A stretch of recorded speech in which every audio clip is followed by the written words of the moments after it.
నమస్కారం అండి. ఓం శ్రీ గణేశాయ నమః. గురు బ్రహ్మ గురు విష్ణు గురుదేవో మహేశ్వర గురు సాక్షాత్ పరం బ్రహ్మ తస్మై శ్రీ గురువే నమః.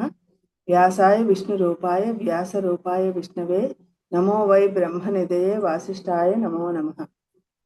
మనం సేతుబంధం గురించి ప్రాకృతంలో రాసిన సేతుబంధం గురించి మనం తెలుసుకుంటున్నామండి.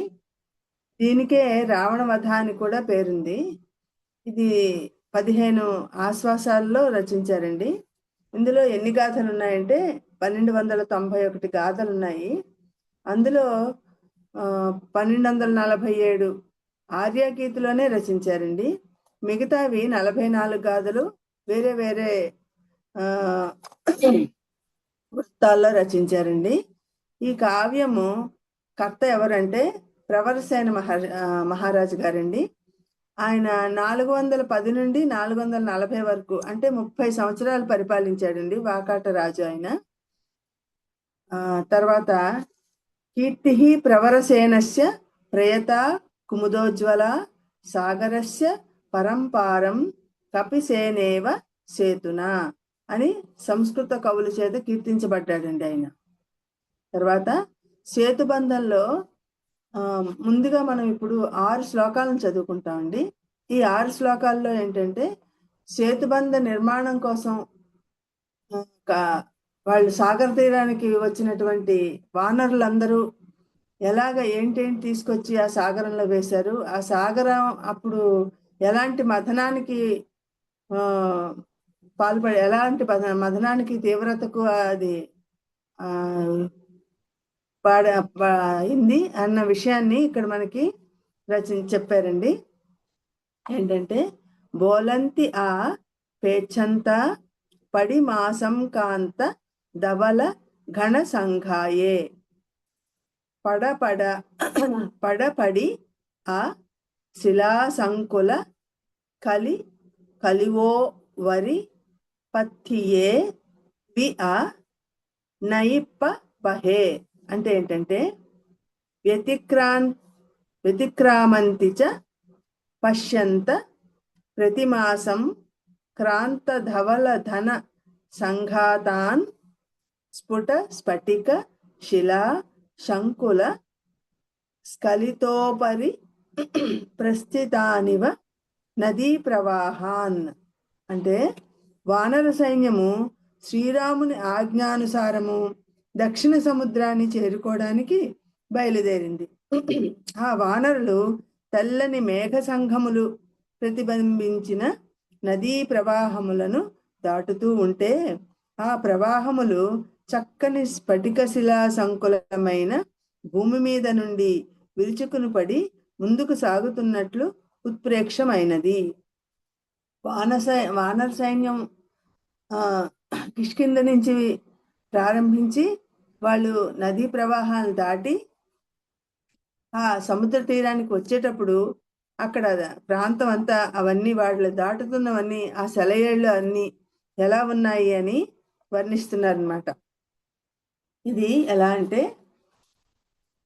బోలంతి అంటే వ్యతిక్రామంతి దాటుతున్నాయి, ఆ పేచ్ఛాంత ఆ అక్కడేమో చాగా మారుతుందండి, పేచ్ఛాంత పశ్యంతగా మారుతుంది. పడి మాసం పడి అనేది ఇక్కడ ప్రతిగా మారి మాసం లాగానే ఉంటుందన్నమాట. కంతధవల ఇక్కడ ఏంటవుతుందంటే క్రాంతగా క్రా కింద దీర్ఘంలా వస్తుంది అనమాట. క్రాంతధవల అంటే మేఘాలు తెల్లనైన ఘన సంఘాయే ఘన అన్నది ఇక్కడ ఘనాగా నాగా మారుతుందండి. అణ అక్కడ నాగా మారుతుంది అనమాట. సంఘాయే అంటే సంఘాయే అన్నది ఇక్కడ సంఘాతాన్ గా మారుతుంది. పడి ఆ అది పడి ఆ అన్నది పడ స్ఫుట పడి ఆ స్ఫటిక అంటే చక్కటి స్ఫటిక తెల్లని స్ఫటిక ఎలా ఉంటుందో అలా అన్నమాట. ఇక్కడ శిల అన్నది శిలా సంకుల ఇక్కడ శిలా సంకుల అలాగే ఉంటుంది. తర్వాత కలి ఓవరి స్ఖలిత ఉపరి, స్ఖలితోపరి, స్ఖలిత ఉపరి స్ఖలితోపరి అవుతుందండి. తర్వాత పత్తియే విఆ అంటే పత్తియే అన్నది ప్రస్థిత, వివా కాస్త నివాగా మారుతుంది, ముందుకు సాగుతూ ఉన్నట్లు అని. నయిప్పవహే అంటే నయి అంటే నది, పవహే ప్రవహాన్ అంటే నది ప్రవాహములను ప్రవహిస్తున్నది అని చెప్తున్నారు. ఇంకా రెండవ దాంట్లోనండి అవతారిక, రెండవ ఆశ్వాసంలో అది ఎందులోంచి వచ్చిందంటే మొదటి శ్లోకం ఏమో మొదటి ఆశ్వాసము నుండి 57వ శ్లోకం అండి. అది ప్రవాహాన్ అండి, ప్రవాహాన్ కాదు, ప్రవాహాన్. ప్రవాహాన్నండి. తర్వాత రెండవ శ్లోకంలో ఇది 7వ ఆశ్వాసం నుంచి 56వ శ్లోకం తీసుకున్నారండి. మొదటిదేమో మొదటి ఆశ్వాసము, రెండోదేమో 7వ ఆశ్వాసం అండి. ఇక్కడ ఉత్తంగి అదుమణివహ గిరిఘా ఉవ్వ తుముచ్చి అమహామచ్చ వేళ శేల ఖలిఆ ఉద్దం విజ్జంతి ఊహ హిజల కజ్జోల అంటే ఉత్తంబిత ద్రుమ నివాహ గిరి ఘాతుదుత్త మూర్ఛిత మహామత్స వేల శైల స్ఖలితాః ఊర్ధం విద్యంతే ఉదది కల్లోల. అవతారికలో ఏముందంటే సేతు నిర్మాణం ఆరంభమైనప్పుడు వానరులు కొండరాళ్లను తెచ్చి వేస్తూ ఉంటే సముద్రంలోని అలలు ఉవ్వెత్తిన లేచినవి. సముద్రంలోని అలలు పైనుండి వచ్చి పడుతున్న చెట్ల గుంపుల విసురుతో స్తంభించి గిరిధాతువుల ఘాటుకు మహామత్స్యములు గిరగిరా తిరిగి మూర్ఛిల్లగా తీర ప్రాంతంలో ఉన్న పర్వతాల తాకిడితో జారిపోయి పైకెగిసి విరిగి పడుతున్నవి. ఇక్కడ ఏంటవుతుందంటే మొదటి శ్లోకంలో సముద్ర తీరానికి వచ్చే వానర సైన్యాన్ని గురించి, శ్రీరాముడు ఆజ్ఞతో వచ్చే వానర సైన్యాన్ని గురించి వర్ణించారు. ఈ శ్లోకంలో ఏం చేస్తున్నారంటే సేతు నిర్మాణం ఎలా చేయాలి అన్నప్పుడు, ఆ సేతు నిర్మాణానికి ఏంటేంటి వేయాలి అన్నప్పుడు వాళ్ళందరూ తీసుకొచ్చే సముద్రంలో అలల పైనుండి వాళ్ళు చెట్లు, రాళ్ళు, కొండలు అన్నీ తీసుకొచ్చి అందులో వేస్తున్నట్ట. వేస్తూ ఉన్నప్పుడు ఆ కొండరాళ్ల దగ్గర ఆ చెట్లలో ఉన్న ధాతువులు అవన్నీ ఏమవుతున్నాయంటే ఆ ఘాటు పెరిగిపోయి ఆ సముద్రంలో ఉన్న మత్స్యాలన్నీ చనిపోతున్నాయి, పైకి ఎగిరి పడిపోతున్నాయి, విరిగిపోతున్నాయి, కల్లోలం అయిపోతుంది అనమాట సముద్రం. పర్వతాలకి తాకిడికి, ఆ అలల తాకిడికి ఆ మత్స్యాలు ఆ కొండరాళ్ళను తగులుకుని అవి విరిగి పైకి ఎగిరి పడిపోవటం, ఇలాంటివన్నీ చాలా బీభత్సంగా జరుగుతుంది అనమాట వాళ్ళు చేసే పనికి. అది ఎలా అంటే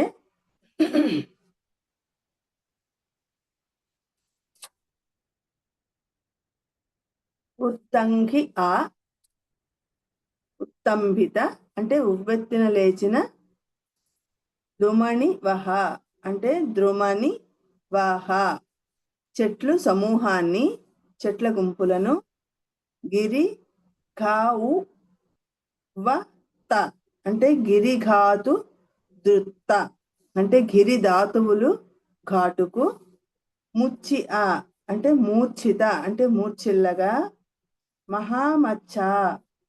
మహామత్స్యాహ అంటే చాలా పెద్ద పెద్ద మత్స్యములు అంటే చేపలు, వాటిని ఫిష్లు అంటారు. వేలాశైల వేలాశైల స్ఖలితాః జారిపోయి, పర్వతాల తాకిడితో అవి జారిపోయి, ఉద్దం విజ్జంతి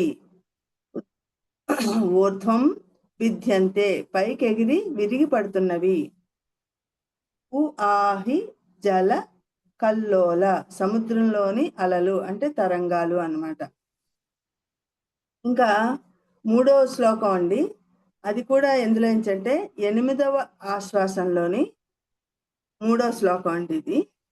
దీంట్లో కూడా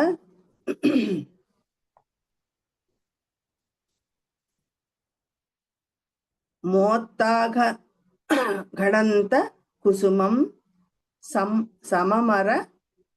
సమమరగ ఆ వత్త భంగ. నాలుగు చదువుతున్నారా? మూడు చదవాలి మీరు. మూడోదేనండి చదువుతున్నాను. సారీ చదువుతున్నారు. 4వ చదువుతున్నాను. గిరి సంకోహ విముఖ జిణ అప్పత్త పడ మగమణ ఓ ఆస మందాందోళన మ ఉ గ ఆ చి ఆ సముద్ర దశ లిలుపిడా గిరి సంక్షోభ విముక్త క్షీణాః అప్రాప్త ప్రథమ గమనావకాశాః మందాందోళన మృదుకాః గతాగతాం ఏవ సముద్ర సలిలోత్పీడితాః. సముద్ర జలాలు గిరి సంక్షోభాన్ని అంటే కొండరాళ్ల తాకిడి నుండి క్రమంగా తెప్పరిల్లి తొలి తాకిడికి ఎగిసే అవకాశము లేని భాగాలలో మందంగా మెత్తగా ఎగిరి పడుతూ ముందుకు వెనకకు కదులుతూ ఉన్నవి. అంటే వీళ్ళు వానర సైన్యం అన్ని ఇదివరకు తీసుకొచ్చి పడేసిన అవన్నీ కొంచెంసేపు పడేశాక వాళ్ళు కాసేపు విశ్రాంతి తీసుకున్నారనమాట. ఆ విశ్రాంతి తీసుకున్నప్పుడు అంతకు పూర్వం ఆ సముద్రంలో జరిగిన తాకిడి అంతా కొంచెంగా నెమ్మదిగా సర్దుకోవడం అన్నది ఇక్కడ వర్ణిస్తున్నారనమాట. ఎలా వర్ణిస్తున్నారంటే సముద్ర జలాల గిరి సంక్షోభం నుండి ఆ సముద్ర జలాలు ఆ కొండలు రాళ్ళు అవన్నీ పడేసి వాటి నుండి నెమ్మదిగా పాపం అవి తెప్పరిల్లుతుంది సముద్రం. ఎందుకంటే అలా పడేసినప్పుడు అలా నీళ్లు కిందకి పడి నెమ్మదిగా మళ్ళీ మామూలు దానికి రావాలి కదా. అప్పుడు ఏమవుతుందంటే రాళ్ల తాకుడు ఎక్కడైతే వెళ్ళలేవో ఆ మూలలకు కూడా వెళ్తూ ఆ నీరు నెమ్మదిగా సర్దుకోవడానికి ప్రయత్నం జరుగుతుంది అన్నమాట. అది ఎలా అంటే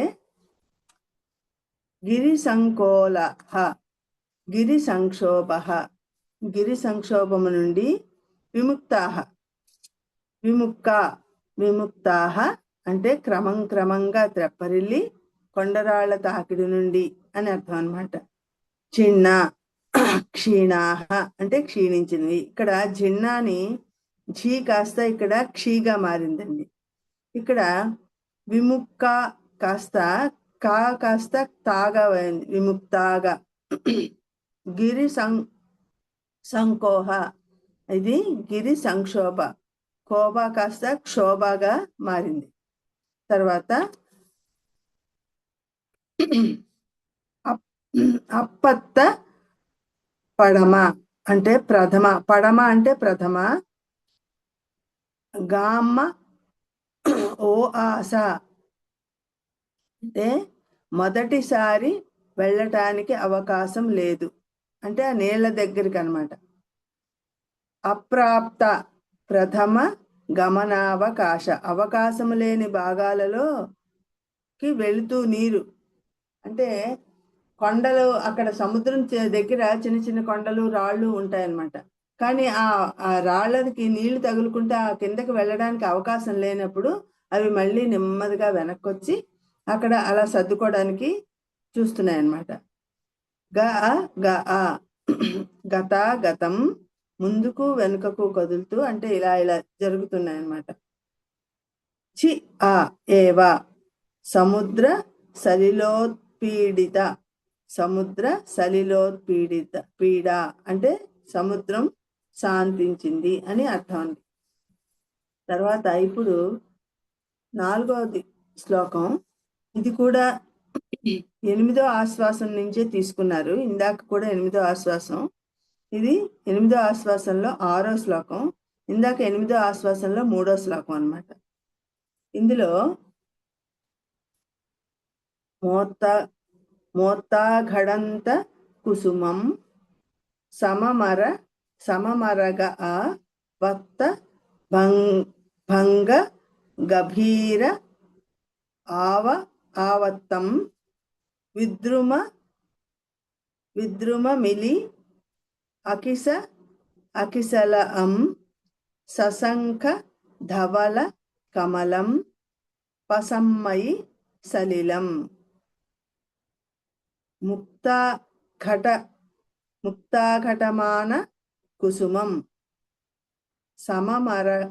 సమమరకత పత్రభంగ కృతావర్తం విద్రుమ మిలిత కిసలయం శశంక ధవల కమలం ప్రశామ్యతి సలిలం. అంటే ముత్యాలతో కుసుమాలు కలిసిపోయినవి, సుడులలో మరకత మణులతో పత్రభంగములు ఆకుముక్కలు తిరుగుతున్నవి, పగడాలతో చిగురుటాకులు మేళవించినవి, శంఖములతో కూడుకున్న తెల్ల తామరలతో సముద్రము ప్రసవమును అంటే శాంతిని పొందినది.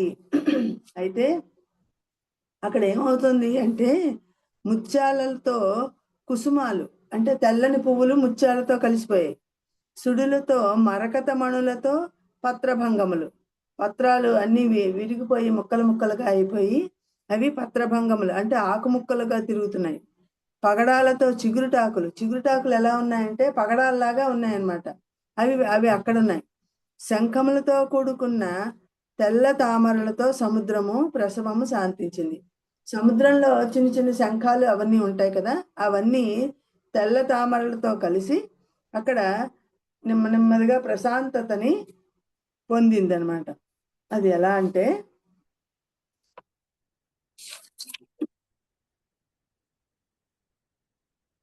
మోత్తాఘడంత కుసుమం ముక్త ఘటమాన కుసుమం అంటే కలిసిన పూలు, ముత్యాలతో కుసుమాలు కలిసిపోయాయి అన్నమాట. తర్వాత సమమరగ అంటే సమమరకత అంటే మనకి ఆకుపచ్చగా ఉండేది అనమాట, మరకత మణులు అనమాట. భంగ గభీర ఆవర్తం అంటే పత్రభంగ వృతావర్తం. ఆవర్తము అంటే ఇలా సుడులుగా తిరుగుతూ ఉంటుంది అనమాట ఆవర్తం. ఆ ఆవర్తంలో ఈ ఆకులు అన్ని ఆకుపచ్చని ఆకులు, ఈ మరకత మణులు అన్ని తిరుగుతున్నాయి అన్నమాట. విట్టుమ మిలి అంటే విద్రుమ మిలిత, విద్రుమాలు అంటే పగడాలు అనమాట, చిగురుటాకులు పగడాలలాగా చిగురుటాకులు అక్కడ పగడాలు అంటే సముద్రంలో పగడాలు కూడా ఉంటాయి అన్నమాట, పగడపు చెట్లు ఉంటాయి, ఆ పగడపు చెట్లు ఇవి చిగురుటాకులు కలిపి ఉన్నాయన్నమాట. కిసలం అంటే కిసలయం. తర్వాత శశంఖ ధవల తెల్లని శంఖములు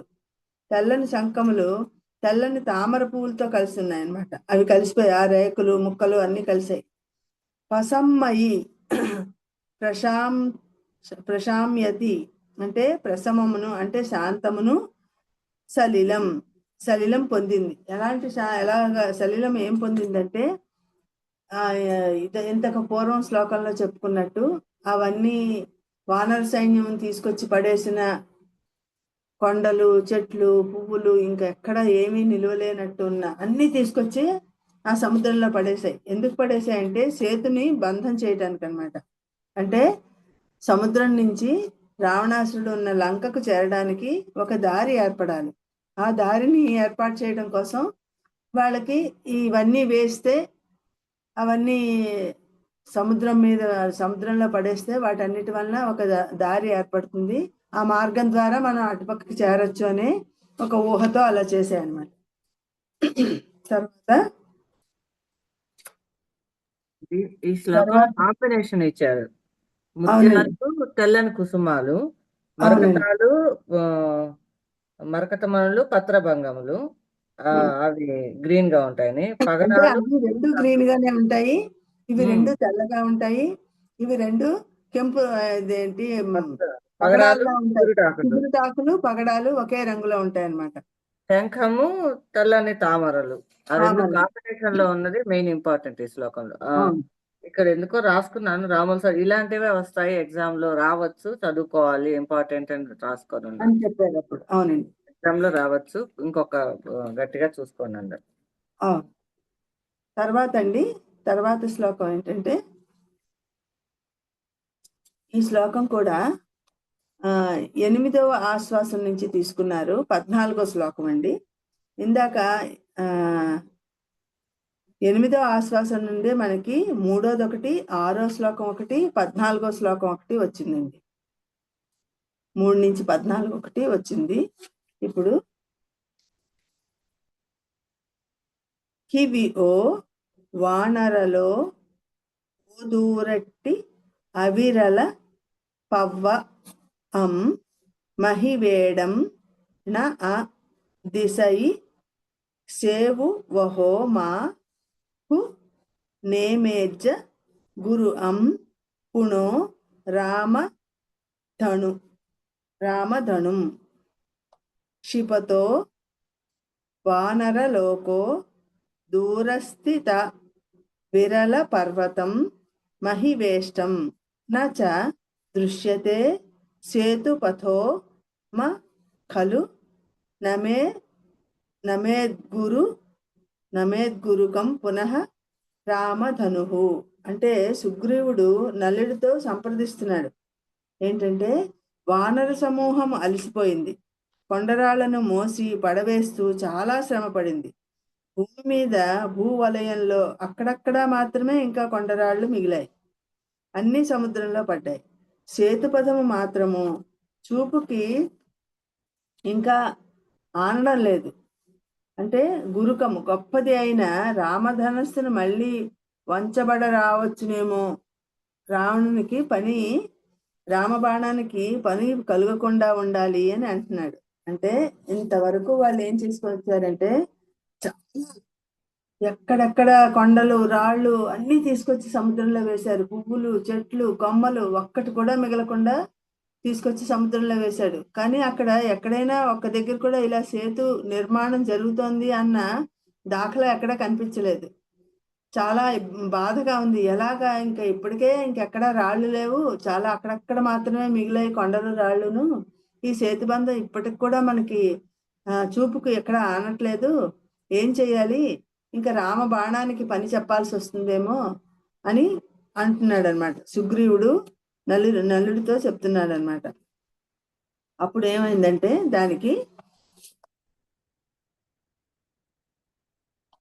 కవి ఓ క్షపితో అంటే వేసి అలిసిపోయారు వాళ్ళు. వానరలోకో అంటే వానరాలన్నీ చాలా అన్నమాట. ఓ దూరిట్టి ఆ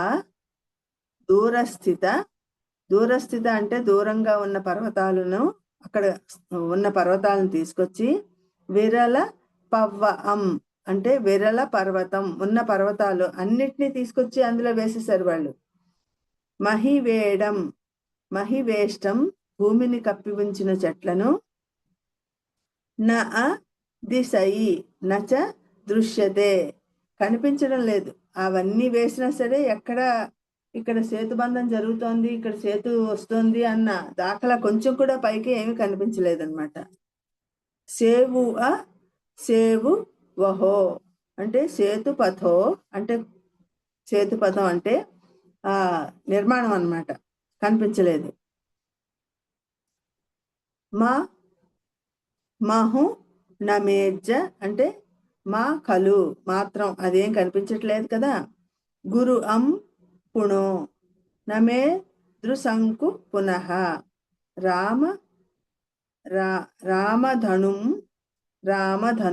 రామధనుస్సును వంచవలన ఏంటి అంటే, రాముడు ధనుస్సును వంచాడు అంటే ఇంకా దానికి తిరుగుండదు ఆ పనికి. కానీ అంతటి పని మనం తెచ్చుకోకుండా ఉండాలేమో, ఇప్పుడు ఇలా జరిగితే బాగుంటుంది, ఇదేమో ఏమీ కనిపించట్లేదు, ఇంకా రామధనుస్సుకి పని చెప్పక తప్పదేమో అని అంటున్నాడు అనమాట.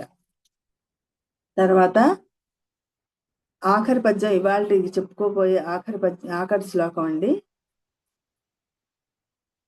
కవి ఓ పవ్వ అ నీ వహో దలి అంవ రసా అలం ధుఓ వ సముద్రో జి అంవ పరిచ్ఛతం అజ్జ వ సంభావన తుహం నివ్వూడా క్షిపతః పర్వతాని వహో గలితం వా రసాతలం ధృతో వా సముద్రః జీవో వా పరిత్యక్తో అద్య వా సంభావనా తవ నిర్వ్యూఢా. అంటే కొండరాళ్ళన్నీ ఒడిసిపోయినవి, సముద్రంలో పడ్డవన్నమాట. పాతాళము నలగగొట్టబడింది, సముద్రం అదిరిపోయింది, జలచరాల జీవనము ముగిసిపోయింది. ఈ వేళ బహుశా మీ కోరిక నెరవేరవచ్చును. ఇది 8వ ఆశ్వాసం నుండి 20వ శ్లోకం అండి. 8వ ఆశ్వాసం నుండే మనకి ఇక్కడ 5 శ్లోకాలు వచ్చాయండి. 8వ ఆశ్వాసం నుంచి ఇది ఏంటంటే కొండరాళ్ళన్నీ ఒడిసిపోయాయి, సముద్రంలో పడ్డవి. అంటే ఈ సముద్రంలో ఏవైతే పడేసా అవన్నీ పాతాళానికి వెళ్ళిపోయాయండి. పాతాళం అంతా చితక్కొట్టబడిపోయింది. అంటే పాతాళంలో వాళ్ళకి ఏం జరుగుతుందో తెలియట్లేదు, మొత్తం ఈ రాళ్ళన్నీ పడిపోయాయి, సముద్రం అతిరిపోయింది. ఏంటి ఒక్కసారిగా ఇన్నాళ్ళు ప్రశాంతంగా ఉన్న సముద్రంలో జలచరాలన్నీ చనిపోయాయి, వాటి జీవితం అంతా ముగిసిపోయింది. కానీ ఆ మార్గం ఏమీ ఏర్పడలేదు. అందుకని అప్పుడు అయితే ఇంకా శ్రీరాముడి ధనస్సు వంచవలసి వస్తుంది బహుశా అని, మీ కోరిక నెరవేరవచ్చు అని చెప్తున్నారు అనమాట. ఇదేంటంటే కవి ఓ క్షిపితో వేసి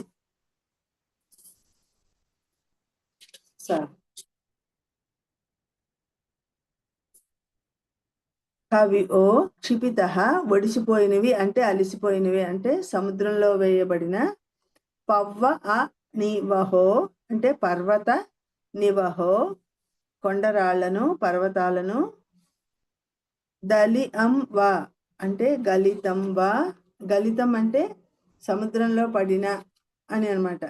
గలితం అంటే మింగబడిన, సముద్రముచే మింగబడిన, గలితం అంటే మింగడం అనమాట. అంటే ఇవన్నీ వేసినా సరే అవి ఏమీ తెలియనట్టు అన్నీ మింగేస్తే ఎలా ఉంటుందో అలా ఉందన్నమాట సముద్రం.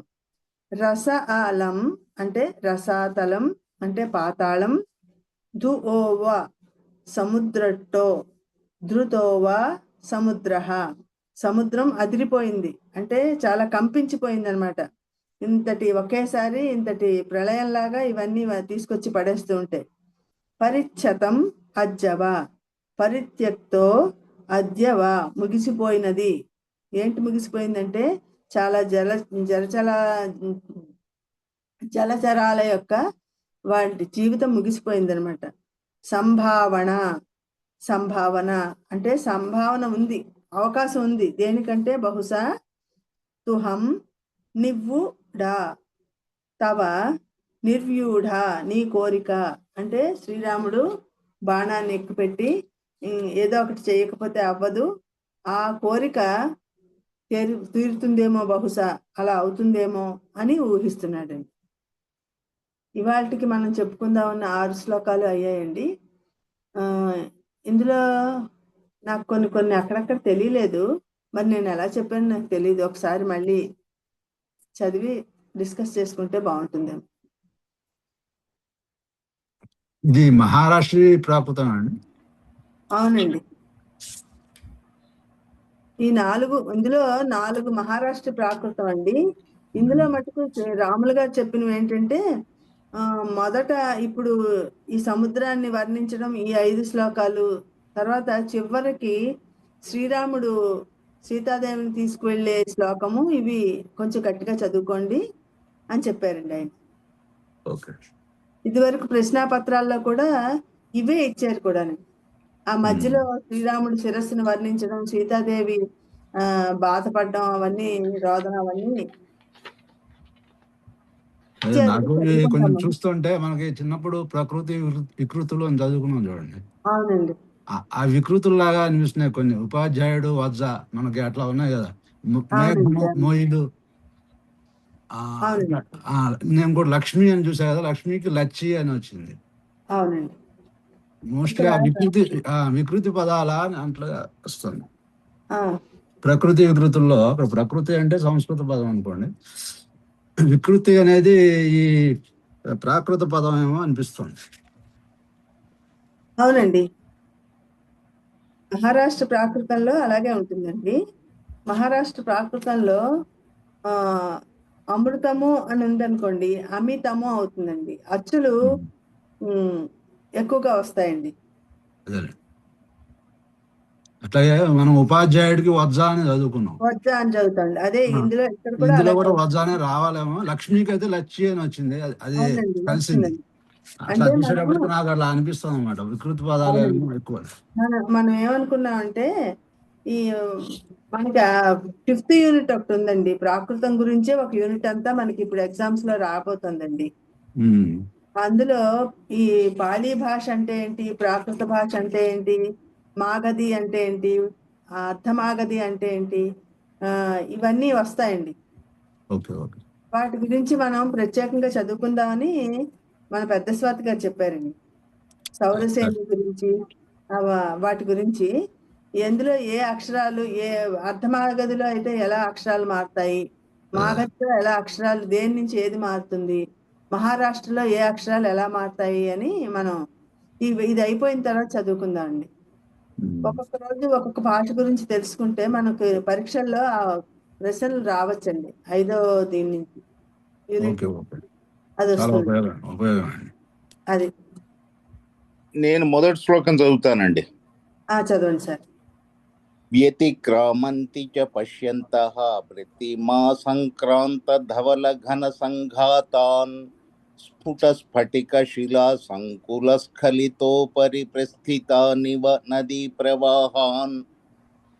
వ్యతిక్రామంతి చ పశ్యంతః ప్రతిమా సంక్రాంత ధవల ఘన సంఘాతాన్ స్ఫుట స్ఫటిక శిలా సంకుల స్ఖలితోపరి ప్రస్థితానివ నదీ ప్రవాహాన్. వ్యతిక్రామంతి చ పశ్యంతః ప్రతిమా సంక్రాంత ధవల ఘన సంఘాతాన్ స్ఫుట స్ఫటిక శిలా సంకుల స్ఖలితోపరి ప్రస్థితానివ నదీ ప్రవాహాన్. వానర సైన్యము శ్రీరాముని ఆజ్ఞానుసారము దక్షిణ సముద్రాన్ని చేరుకోవటానికి బయలుదేరింది. ఆ వానరులు తెల్లని మేఘ సంఘములు ప్రతిబింబించిన నదీ ప్రవాహములను దాటుతూ, అంటే వాళ్ళు దాటిన నదీ ప్రవాహంలో ఈ తెల్లని మేఘాలు ప్రతిబింబించినాయి. ఎట్లా అంటే అవి చక్కని స్ఫటిక శిలా సంకులమైన స్ఫటిక శిలల్లాగా అవి ప్రతిబింబించినాయి అని అనిపిస్తోంది. వాళ్ళు వానరులు నదీ ప్రవాహాలను దాటుతుంటే భూమి మీద నుండి విరుచుకుపడి వాళ్ళు ముందుకు సాగుతున్నట్టుగా ఉన్నట్లు ఉత్ప్రేక్షితమైనది అంటున్నాడు. అంటే వానరులు వెళ్తూ ఉంటే ఏమండి, మేఘాలు స్ఫటికాలు లాగా అక్కడ పడుతున్నాయి అన్నట్టుగా కనిపిస్తుంది అన్నమాట. పడుతున్నాయని కనిపిస్తుంది. ఈ భూమి మీద నుండి విరుచుకుపడి ముందుకు సాగుతున్నట్లు ఉత్ప్రేక్షితమైనది. అంటే ఈ ముందుకు సాగటం అనేది వానరులో మరి లేకపోతే ఈ మేఘాలో తెలియదు. కాదండి, నాకు పర్మిషన్ ఇచ్చి చెప్తాను. చెప్పండి సార్. వశిష్ఠ గారు, అది కాదండి. చెప్పండి. ఇప్పుడు ఒక సీక్వెన్స్ లో చూద్దాం క్రానాలజికల్ గా. శ్రీరాముని ఆజ్ఞ ప్రకారము వానర సైన్యము దక్షిణ సముద్రాన్ని చేరుకోవడానికి బయలుదేరిందండి. అక్కడితో అది అయిపోయింది. ఈ వానరులు వస్తున్నప్పుడు ఏమవుతుందంటే, పైన తెల్లని మేఘాలు ఉన్నాయి కదా, ఆ మేఘాలు ఈ నదీ ప్రవాహాల్లో ప్రతిబింబిస్తున్నాయి. ఈ నదీ ప్రవాహాలను దాటుకుంటూ వస్తున్నారు. వాళ్ళకి ఎందుకు వస్తుంటే ఏమవుతుంది, సముద్ర తీరానికి వస్తున్నప్పుడు మధ్యలో నదులు ఉంటాయి కదండి. ఇప్పుడు రకరకాల నదులు ఉన్నాయి మనకి, కృష్ణా నది, గోదావరి, ఇవన్నీ ఉన్నాయి కదా, అవన్నీ దాటుకుని వస్తున్నారు వాళ్ళు. ఆ దాటుకుని వస్తున్నప్పుడు ఆ పైన తెల్లని మేఘాలు ఈ నదుల్లో ప్రతిబింబిస్తూ ఉన్నాయి. అక్కడితో అది అయిపోయిందండి. ఆ తర్వాత ఆ నదిలో ప్రవాహాలు ఎలా ఉన్నాయంటే, భూమి మీద స్ఫటిక శిలలు ఉన్నాయండి, చక్కటి స్ఫటిక శిలలు ఉన్నాయి భూమి మీద. ఆ శిలల మీద ఈ ప్రవాహాలు ఈ భూమి మీద నుండి విరుచుకుపడి సాగుతాయి. ప్రవాహాలు సాగుతున్నాయి, వానరులు కాదు. ప్రవాహాలు చక్కని స్ఫటిక శిలా సంకులమైన భూమి మీద నుండి విరుచుకుపడి సాగుతున్నట్టుగా ఉన్నాయి. ఆ ప్రవాహాల గురించి వర్ణన అండి. ఈ ప్రవాహాలు ఎలా సాగుతున్నాయి? భూమి మీద చక్కటి శిలా స్ఫటికాలు ఉన్నాయండి, వాటి మీద పడి సాగుతున్నట్టుగా ప్రవాహాలు ఉన్నాయండి. ఈ మూడోది వచ్చి ప్రవాహాల గురించి వర్ణనండి. అవునండి, అక్కడ ఆ పైన మేఘాలు ఆ ప్రవాహాల్లో చిన్న చిన్న ముక్కలుగా కనిపిస్తే ఆ ముక్కలు స్ఫటికాల్లాగా ఉన్నాయన్నమాట. ఆ మేఘాలు లేదండి, అక్కడ అది అయిపోయింది. లేదు అది అయిపోయింది అక్కడ. అదే అది అయిపోయింది అక్కడ. మేఘాలు ప్రవాహాల్లో నదీ ప్రవాహంలో ప్రతిబింబించాయి, అది అయిపోయింది అక్కడికి. భూమి మీద చక్కటి స్ఫటిక శిలాలు ఉన్నాయి, భూమి మీద ఉన్నాయి. అవి మేఘాలకు సంబంధించినవి కాదు. ఈ భూమి మీద ఉన్న వాటి మీద నుంచి ఈ ప్రవాహాలు దూకి వస్తున్నాయి అన్నమాట. మీరు నదుల్లో ఎప్పుడో చూడండి, మీరు కాలువల్లో, నేను చిన్నప్పుడు ఈత కొట్టడానికి ప్రయత్నించేవాడిని. దానిలో చిన్న కాలువల వాటిలో చిన్న చిన్న రాళ్ళు చాలా ఉంటాయండి, స్ఫటికాల్లాగా ఉంటాయి, రకరకాలుగా ఉంటాయి. వాటి మీద నుంచి నీళ్లు ప్రవహిస్తూ ఉంటాయండి. దాన్ని వర్ణిస్తున్నాడు ఇక్కడ. మేఘాల ఇది కాదు, అది మేఘాలది అది ప్రతిబింబిస్తున్నది. సెకండ్ లైన్ అయిపోయింది. కరెక్టేనా వశిష్ఠ గారు? అయి ఉండొచ్చు, కానీ ఇది విరుచుకుపడి అంటే ఏది విరుచుకుపడి? ప్రవాహాలు విరుచుకుపడి అంటారా? భూమి మీద ఏమున్నాయి? చక్కటి స్ఫటిక శిలా సంకులాలు ఉన్నాయి భూమి మీద. ఓకే, వాటి మీద ప్రవాహాలు వస్తున్నాయి, విరుచుకుపడి వస్తున్నాయి. ఓకే, అలా ఉన్నట్టు ఉత్ప్రేక్ష చేశాడు ఆయన. సరేనండి, సరిపోయింది. మొత్తం 3 లైన్లు సెపరేట్ గా చెప్పాడండి. సరే, బాగానే ఉంది. ఓకే, రెండో శ్లోకం ఎవరు చదువుతారు? ఈవేళ చాలా మంది ఉన్నారు, 17 మంది ఉన్నారు. హైమావతి గారు చదువుతారా? లేకపోతే ప్రసాద్ గారు చదువుతారు? ఉత్తంభిత ద్రుమ నివాహాః గిరిధాతుధృత మూర్ఛిత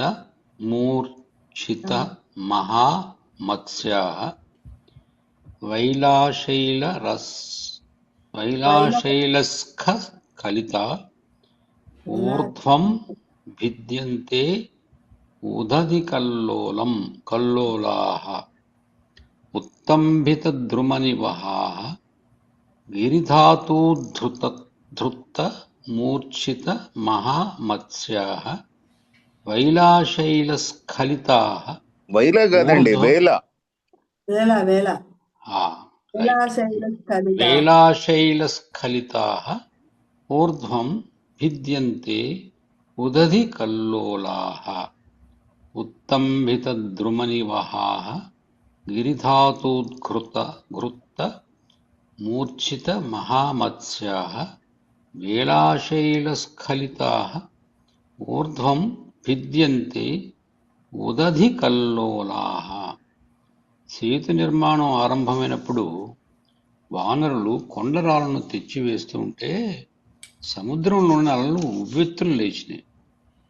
సముద్రంలోని అలలు పైనుండి వచ్చి పడుతున్న చెట్ల గుంపుల విసురుతో స్తంభించి గిరిధాతువుల ఘాటుకు మహామత్స్యములు గిరగిరా తిరిగి మూర్ఛిల్లగా తీర ప్రాంతంలో ఉన్న పర్వతాల తాకిడితో జారిపోయి పైకి ఎగసి విరిగి పడుతున్నవి.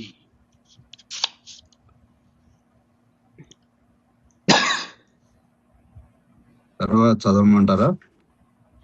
ఇది క్లియరే కదా? రెండోది బాగానే ఉంది. చాలా సులభంగా ఉంటుందండి. ఈ శ్లోకం ఇస్తే మనం ఎగ్జామ్ లో రాయడానికి ఈజీగా ఉంటుంది. బాగా చెప్పారులేండి. మనకి అర్థమయ్యేలాగా ఉన్నాయన్నమాట. చదవండి సార్. మూడోది చదువుతున్నాండి. చదవండి. గిరి సంక్షోభ విముక్తాః క్షీణాః అప్రాప్త ప్రథమ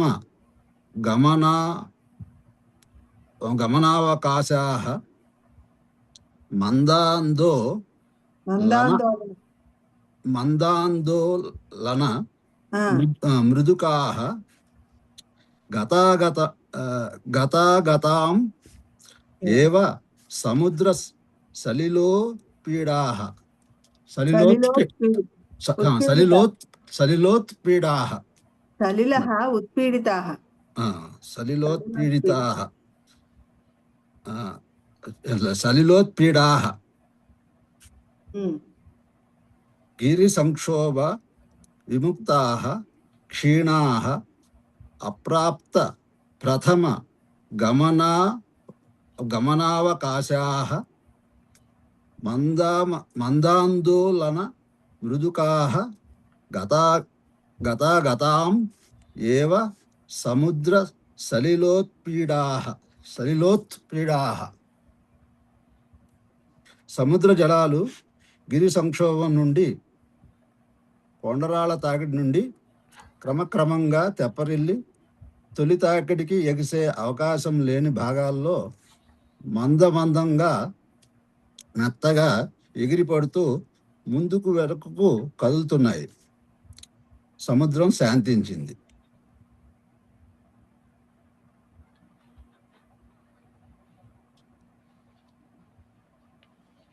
తొలి తాకిడికి అంటే ఏమిటండి? తొలి తాకిడి అంటే ఇప్పుడు మనం సముద్రం దగ్గర ఉండండి, ఒక రాయి దగ్గరికి ఇలా నెమ్మదిగా నీళ్లు తగిలాయి అనుకోండి, తాగితే అవి నెమ్మదిగా ఇలా వెళ్తుంది, కానీ గట్టిగా తాకితే ఇలా మీదకి ఎగిరిపోతుంది. అలా కాకుండా నెమ్మదిగా తాకితే అలాగే మళ్ళీ వెనక్కి వస్తుందండి సముద్రం. దాన్ని తొలి తాకిడి అంటారా? అవునండి, ముందుగా ఇలా చిన్న తాకిడి, అది పెద్ద తాకిడి ఉండదు అది. దీనికి ఇంకొక సూక్ష్మం ఉందండి రమాదేవి గారు. చెప్పండి సార్. ఈ సూక్ష్మం ఏమిటంటే, మీకు 2వ శ్లోకము 7వ ఆశ్వాసంలో 56వ శ్లోకం, అవునండి. 3వ శ్లోకము 8వ ఆశ్వాసంలో 3వ శ్లోకం. అవునండి. అంటే మధ్యలో చాలా శ్లోకాలు ఉన్నాయి. అవును. ఆ శ్లోకాలు 7వ ఆశ్వాసంలో ఎక్కువ కొండ్రాళ్ళు వేస్తూ ఉన్నారు. కథ చాలా జరిగిన తర్వాత 8వ ఆశ్వాసం 3 దగ్గరకు వచ్చేసరికి కొంచెం అక్కడ సముద్రం శాంతించింది. ఎందుకంటే వేయడం చాలా వరకు అయిపోయింది. అంటే 7వ ఆశ్వాసంలో వేసినటువంటి కొండరాళ్ళు అప్పుడు చాలా ఉధృతంగా వేశారు. అప్పుడు సముద్రం చాలా అల్లకల్లోలం అయిపోయింది. ఈ మిగతా ఆశ్వాసాలలో కవి చెబుతూ ఉన్నాడు, ప్రవర్సేనుడు చెప్తూ ఆ కొండరాళ్ళని వేసేసేసరికి ఏమవుతోంది, నెమ్మదిగా వేయడం తగ్గిందండి. ఇప్పుడు ఎలాగైతే ఇరాన్ వాళ్ళు బ్యాలిస్టిక్ మిసైల్స్ ఇప్పుడు తగ్గడం మొదలెట్టిందో, ఆ రాళ్ళు వేయడం ఆగిపోయిన తర్వాత ఆ కొండరాళ్ళ తాకిడి తగ్గింది. రాయి పెద్దగా వేయడం చిన్నగా వేయడం కాదండి, అది నెంబర్ ఆఫ్ కొండరాళ్ళు తగ్గినాయి. దాంతో ఆ తాకిడి తగ్గింది, నెమ్మదిగా సముద్రం శాంతించింది. ఈ కథంతా కూడా 7వ ఆశ్వాసము 8వ ఆశ్వాసం మధ్యలో జరిగి, ఈ మనం 8వ ఆశ్వాసం శ్లోకం మన దగ్గరకు వచ్చేసరికి పాపం అప్పటికి సముద్రం కొద్దిగా శాంతించాడు. అది జరిగింది. అవునండి. అంటే తొలి తాకిడికి ఎగిసే అవకాశం లేక, అంటే ఆల్రెడీ ఫిల్అప్ అయి ఉండటం వల్ల అంత తొలి తాకిడి అంత తీవ్రత లేదనే మొదట్లో 7వ ఆశ్వాసంలో ఉన్నంత తీవ్రత లేదు, అది ఎందుకంటే మధ్యలో చాలా స్టోరీ జరిగింది. అవునండి. అందుకని ఆ తేడా అది మొదలుపెట్టింది. అవునండి. కరెక్టేనా వశిష్ఠ గారు? కరెక్టే అండి, కాశీ గారు చెప్పిందే కరెక్ట్ పాయింట్. correct. చేసినప్పుడు ఏదైనా చెల్లా చెదరవుతాయి, ఆల్రెడీ పడున్న వాటి మీద పడితే సర్దుకుపోతాయి, కానీ ఎగిసి పడవు, శాంతంగానే ఉంటాయి. తొలి తాకిడి అంటే ఫస్ట్ హిట్ అని అర్థం. ఫస్ట్ హిట్ అప్పుడు అల్లకల్లోలం అయింది, ఆల్రెడీ చాలా పడిన తర్వాత ఏంటంటే కొంచెం స్లో అయింది అనమాట. అంత ఫోర్స్ వేయడం స్లో అయింది, ఎందుకంటే ఇంకా వేసి అలసిపోతున్నారు కదా, అన్ని తెచ్చి పడేశారు, ఇక వేయడానికి స్లో అయ్యారు. ఆల్రెడీ 50% ఫిల్ అయింది అనుకోవచ్చు. ఇప్పుడు అది ఉండటం వల్ల తీవ్రత తక్కువ ఉందండి. కరెక్ట్.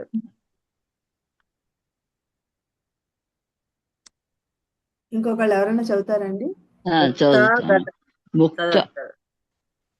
ముక్తాఘటమాన కుసుమం సమమరకత పత్రభంగ భృతావర్తం విద్రుమమిలిత కిసలయం సశంఖధవల కమలం ప్రశామ్యతి సలిలం.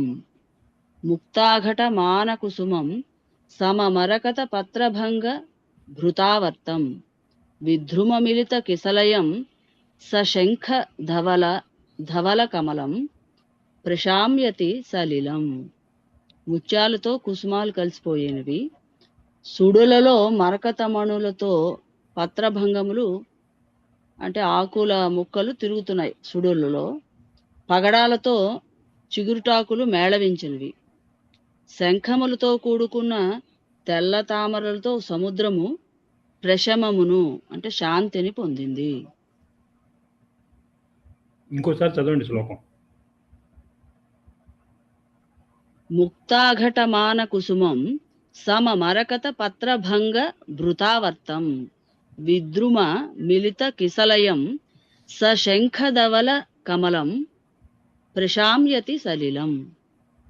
ఇక్కడ అన్ని కాంబినేషన్స్ ఇచ్చారండి ఇందులో. ఈ అవును శ్లోకం అవును, ఇది కూడా ఈ శ్లోకం గుర్తు పెట్టుకోవడం కొంచెం మనకు సులభంగానే ఉంటుంది. సులభంగా ఉంటుంది. ఈ కాంబినేషన్లో కూడా ఒక సూక్ష్మం ఉందండి, చెప్తాను. చెప్పండి సార్. సూక్ష్మం ఏమిటంటే, నవ్వుతున్నారు రమాదేవి గారు. సూక్ష్మం ఓకే. కాదండి, మీరు మాకు ప్రతిదాన్ని సూక్ష్మం చేసి చెప్పి మాకు సులువు చేస్తున్నారని ఇదొక సూక్ష్మం అని నాకు నమ్మచ్చు. అదేమిటంటే చాలా బాగా చెప్తున్నారు. అదేమిటంటే బాగుంది సార్, అనాలిసిస్ బాగుంది. ఇదేమిటంటే, మీరందరూ చాలా పార్టీలకు వెళ్ళి ఉంటారు కదా, పెళ్ళిళ్ళకి కానీ లేకపోతే ఏదైనా పార్టీలకు వెళ్ళి ఉంటారు. ఆ పార్టీల్లో ఏమవుతుందంటే, పెద్దవాళ్ళు పెద్దవాళ్ళతో కూర్చుంటారండి, ఆడవాళ్ళు ఆడవాళ్ళతో కూర్చుంటారు, పిల్లలు కలిసి ఆడుకుంటూ ఉంటారు, మగవాళ్ళు కలిసి అక్కడ ఏదో డ్రింక్ తాగుతూ ఉంటారు. ఎక్కడెక్కడి నుంచో కలిసి వస్తారు. ఒక ఫ్యామిలీలో హస్బెండ్ వాళ్ళ నాన్న అమ్మ లేకపోతే భార్య పిల్లలు వెళ్తారు కదా, ఇక్కడి నుంచి కలిసి వెళ్ళిన వాళ్ళు అక్కడికి వెళ్ళిన తర్వాత ఏమవుతారు, ఎవరికి వాళ్ళు గ్రూపులు అయిపోతారు. వాళ్ళకి మ్యాచింగ్ చూసుకుంటారండి. వృద్ధులను చూసుకుంటారు, ఆడవాళ్ళని కలుస్తారు, కలిసి ఈ చీర ఎక్కడ కొన్నారు, ఆ చీర ఎక్కడ కొన్నారు, ఆ నగ ఎలా ఉంది, అలా మాట్లాడుకుంటారు. అలాగే మగవాళ్ళంతా ఒక చోట కూర్చుని డ్రింక్ తాగడమో ఏదో మంచింగ్ చేయడమో చేస్తారు, పిల్లలందరూ కలిసి ఒక చోట ఆడుకుంటారు. అలా జరుగుతుంది.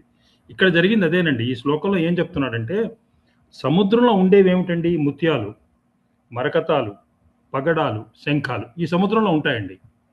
వీళ్ళు బయట నుంచి వృక్షాలు తీసుకొచ్చి వేశారండి, వృక్షాలు మొక్కలు తీసుకొచ్చి వేశారు. ఈ వృక్షాలు మొక్కలు వేసినప్పుడు వీటిల్లో ఉన్నవి వాటిల్లో ఉన్నవి మ్యాచింగ్ జరిగినాయండి. ఇందాక నేను చెప్పినట్లుగా తెల్లటి ముత్యాలు తెల్లటి కుసుమాలతో కలిశాయండి. బయట నుంచి వచ్చిన వృక్షాల్లో ఉన్న కుసుమాలు ఈ తెల్లటి ముత్యాలు తెల్లటి కుసుమాలు కలిశాయండి. అలాగే మరకతాలు, ఆకుపచ్చగా ఉన్న మరకతాలు ఈ ఆకు ముక్కలతో కలిశాయండి. ఆ తాకిడికి ఆకులు ముక్కలైపోయి పచ్చటి ఆకుపచ్చటి మరకతాలు ఆకుపచ్చటి ఆకులతో కలిశాయి కాంబినేషన్. పగడాలు ఎర్రగా ఉన్నాయండి, చిగురుటాకులు కూడా పడ్డాయి కదా, ఈ పగడాలేమో ఆ చిగురుటాకులతో కలిశాయండి. అలాగే శంఖాలు తెల్లగా ఉన్నాయి, తెల్ల తామరలతో కలిశాయండి. అంటే సముద్రంలో ఉన్నటువంటివి ఆల్రెడీ ఉన్నవి, వాటికి ఆ మ్యాచింగ్ వాటి జోడీని వెతుక్కొని అవి చక్కగా కలిశాయని కవి ఎంత ఊహాత్మకంగా ఆలోచించి రాశాడో చూడండి. అవి నేల మీద ఉన్న వాటికి సముద్రంలో ఉన్న వాటికి కాంబినేషన్ అక్కడ కుదిరింది. అలాగే అదండి జరిగింది.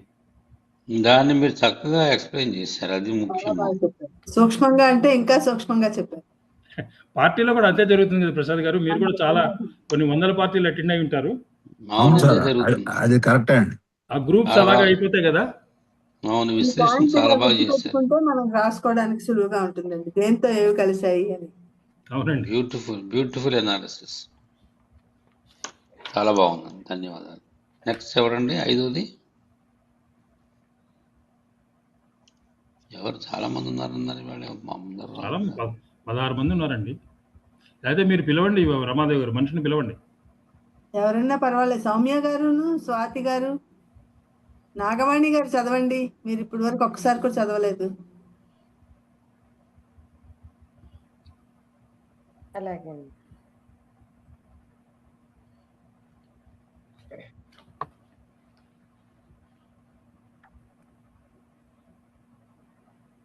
కపితో వానరలోకో దూరస్థిత విరల పర్వతం మహీవేష్టం నచ దృశ్యతే కేతుపధో మాఖలు నమేద్ఘరుకం పునారామ ధనుః క్షపితో వానరలోకో నమేద్ గురుకం అండి. నమేద్ గురుకం గురుకమా తమః శపితో వానరలోకో దూరస్థిత విరల పర్వతం మహీవేష్టం నచ దృశ్యతే సేతుబద్ధో మా ఖలు నమోద్గురుకం పునరామధనుః. వానర సమూహం అలసిపోయింది. కొండరాళ్లను మోసి పడవేస్తూ చాలా శ్రమపడింది. భూమి మీద భూవలయంలో అక్కడక్కడ మాత్రమే ఇంకా కొండరాళ్లు మిగిలి ఉన్నాయి. అన్ని సముద్రంలో పడ్డాయి. హేతుపదం మాత్రమే ఇంకా అనడం లేదు. గురుకము గొప్పది అయిన రామధనస్సు మళ్ళీ వంచబడరాదు సుమా. వానర సమూహం అలసిపోయింది. కొండరాళ్లను మోసి పడవేస్తూ చాలా శ్రమపడింది. భూమి మీద అంటే భూవలయంలో అక్కడక్కడ మాత్రమే ఇంకా కొండరాళ్ళు మిగిలి ఉన్నాయి. అంటే అన్ని సముద్రంలో పడ్డాయి. సేతుపదం మాత్రం చూపుకి ఇంకా అనడం లేదు. గురుకం అంటే గొప్పదైన రామధనస్సు మళ్ళీ వంచబడరాదు సుమా. ధన్యవాదాలు. శ్లోకం ఇంకోసారి చదవండి. క్షపితో వానర లోకో దూరస్థిత విరల పర్వతం మహీవేష్టం నచ దృశ్యతే సేతుపథో మా ఖలు నమేద్గురుకం పునరామధనుః. ఇక్కడికక్కడికి క్లియర్ గా ఉందండి. క్షపితో వానర లోకో అంటే వానర సమూహం అలసిపోయింది. దూరస్థిత విరల పర్వతం మహీవేష్టం భూమి మీద అక్కడక్కడ మాత్రమే ఇంకా కొండరాళ్ళు మిగిలి ఉన్నాయి. మహీవేష్టం అంటే మహి అంటే భూమి మీద అక్కడక్కడే ఉన్నాయి అంటున్నాడు. నచ దృశ్యతే సేతుపదం మాత్రం ఇంకా కనపడడం లేదు.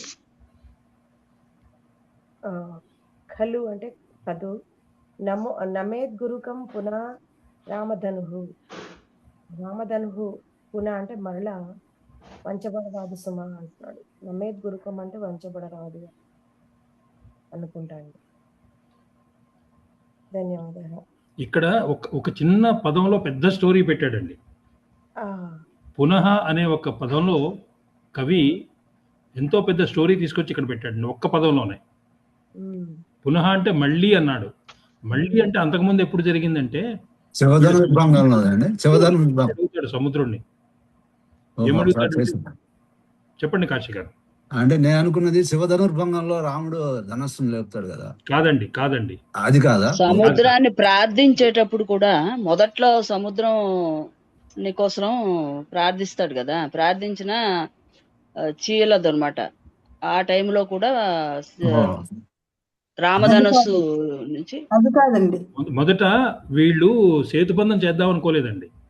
అవునవును అదే వచ్చిన తర్వాత సముద్రుడిని ప్రార్థించి అడుగుతాడు, ఓ సముద్రుడా, మా అందరినీ దాటడానికి నువ్వు చీలిపోయి దారి ఇవ్వు మాకు, మేము అటు పక్కకి వెళ్ళాలి, సీతను తెచ్చుకోవాలి అని చాలా ప్రార్థిస్తాడు సముద్రుడిని.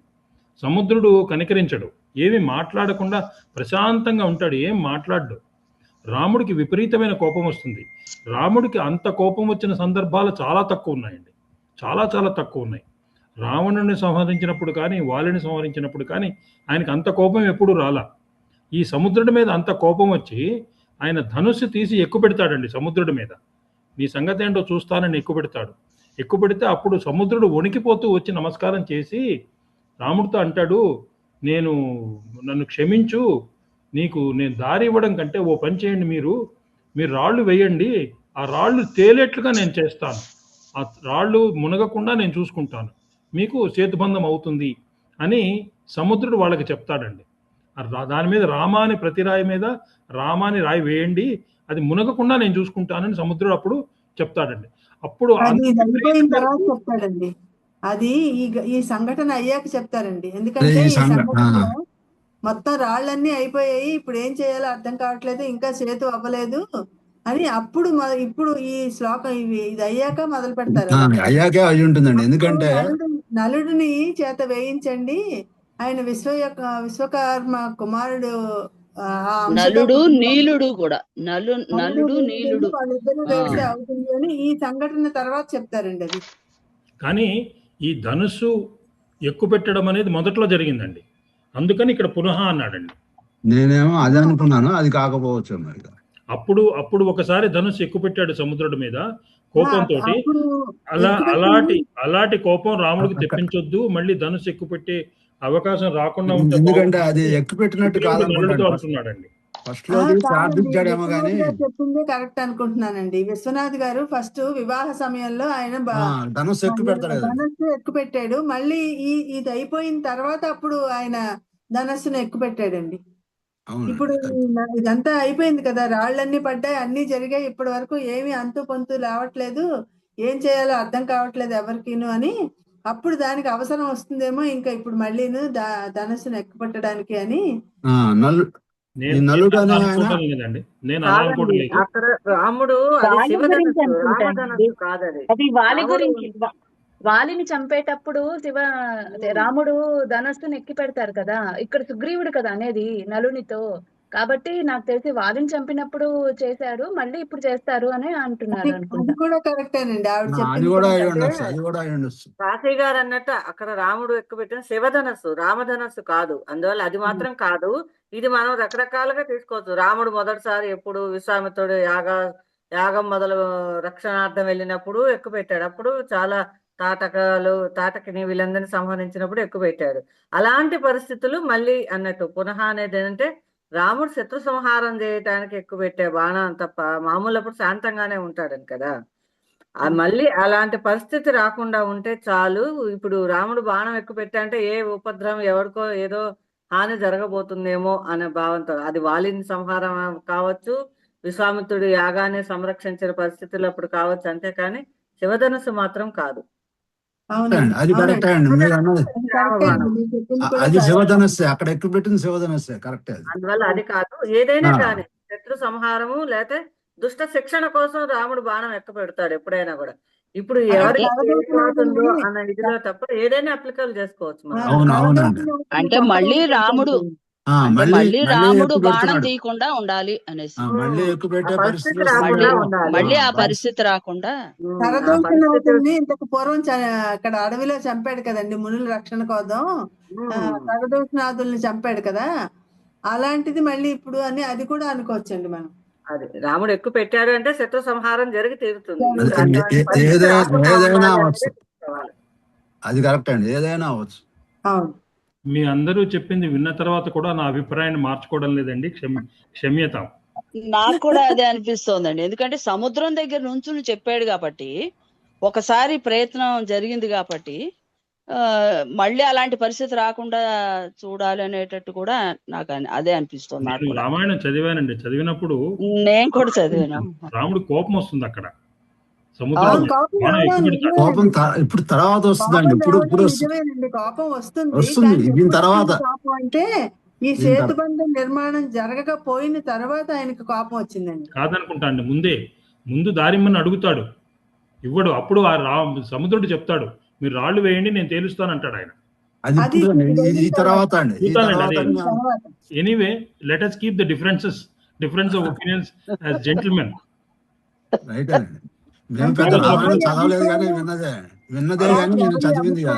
సరే, మనకి సేతు నిర్మాణం జరగలేదు, ఆయన బాణం తీయాల్సి వస్తుంది, ధనస్సు వంచాల్సి వస్తుంది అన్న విషయం మనందరికీ బాగా మళ్ళీ అనే పదం ఇంపార్టెంట్ అండి ఇక్కడ.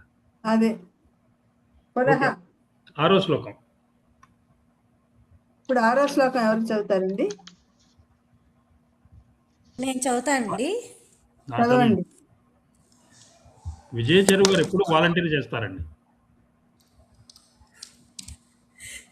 కాకపోతే ఇప్పుడు అక్కడ ఒక పక్కన పెసరట్టు అవుతుంది, అందుకని చేద్దామా అవుతా అని అనుకుంటూ చేస్తున్నా, చూద్దాం. క్షపిత వానరలోకి అయిపోయింది కదా. క్షపిత పర్వత నివహో గళితం వా రసాతలం ధృతో వా సముద్ర. ధృతో ఏంటండి? ధృతోనా? ధృతోయనా? జీవో వా పరిత్యక్తోద్య వా సంభావన తవ నిర్వ్యూఢ.